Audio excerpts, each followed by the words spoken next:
Folks, today kita nak belajar apa tu fungsi diskrit dan fungsi selanjar dan domain, kodomain dan julat bagi matematik tambahan tingkatan 4 chapter 1.1.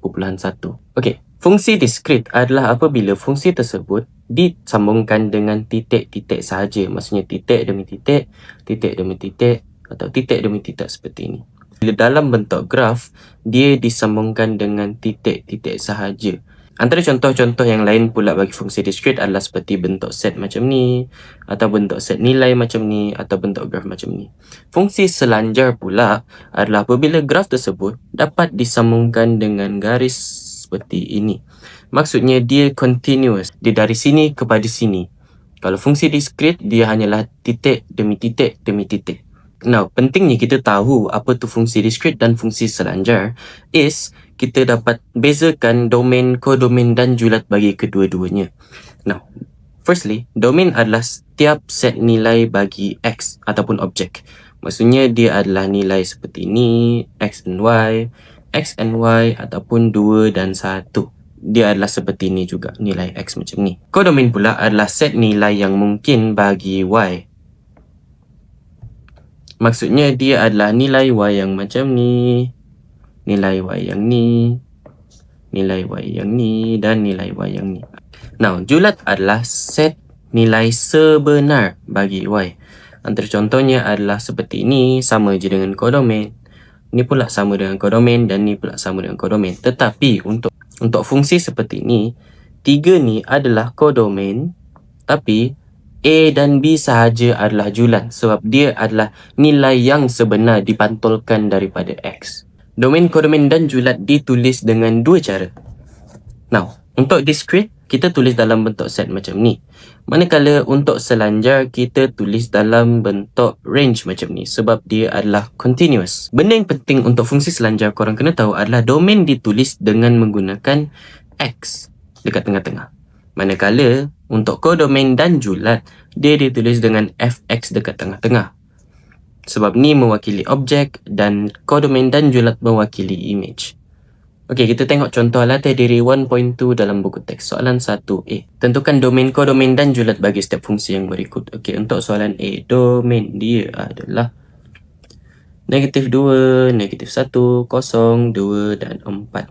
So, kita tulis macam ni. -2, -1, 0, 2 dan 4. If possible, korang jangan tulis D, tulis domain dalam ujian nanti. Okey, kodomain pula adalah setiap nilai Y yang mungkin. So dia adalah 1, 3, 4 dan 5. So K adalah 1, 3, 4 dan 5.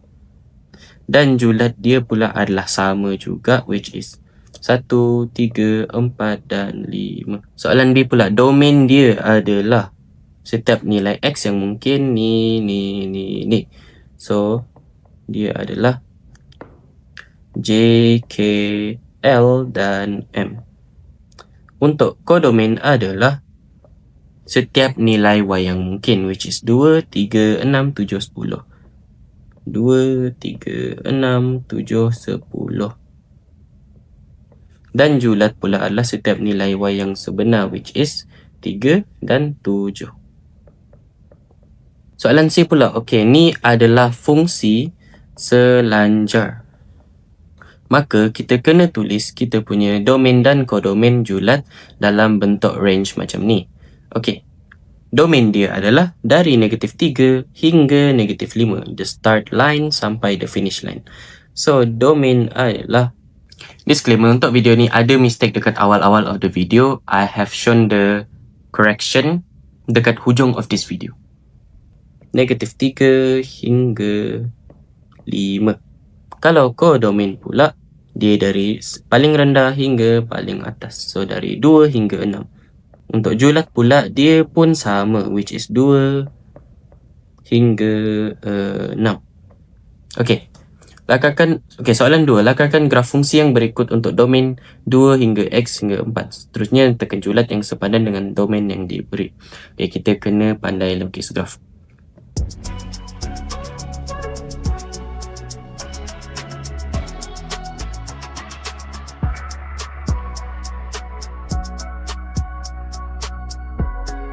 kita lakar graf tersebut. So kita just lakar macam biasa, dan seterusnya kita nyatakan julat yang sepadan dengan domain yang dibagi. So graf dia berbentuk modulus macam ni.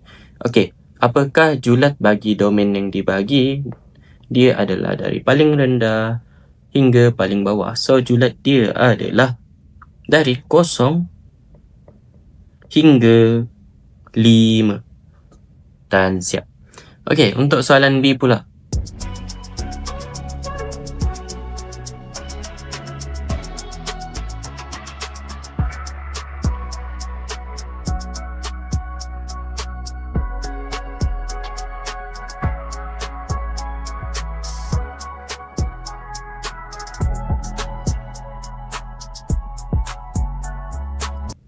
Okey, untuk soalan B pula, graf dia adalah berbentuk modulus juga seperti ini. Tapi apakah julat dia? Kita tengok dari paling rendah hingga paling atas. So dia dari 0 hingga X hingga 8. Untuk soalan C pula, kita lakarkan graf dia seperti ini.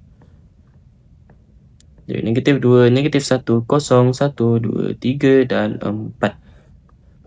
So 2x tolak 5, 2 negatif 2 tolak 5 adalah negatif 9. So dimoduluskan jadi 9.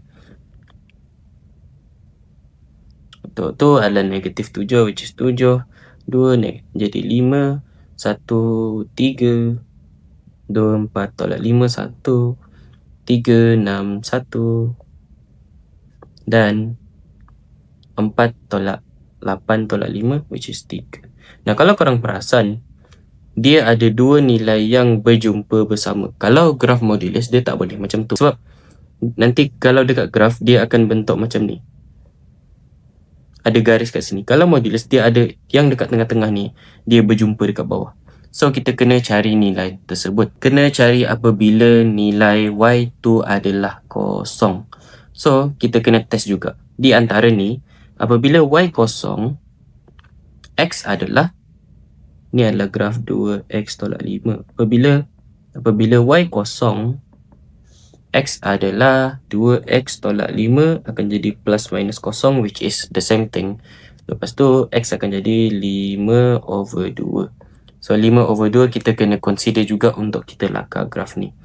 So, maksudnya, dari negatif 2, negatif 1, 1, 2, 5/2, 3 dan 4. Nah, 3, 5, 7 dan 9.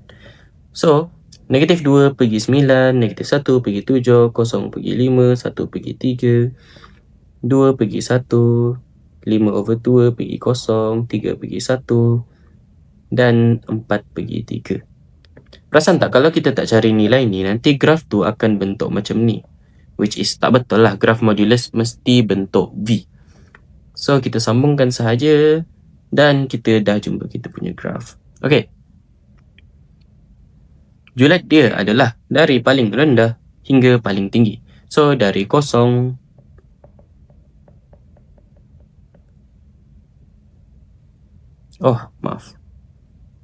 dari 0 pergi 9.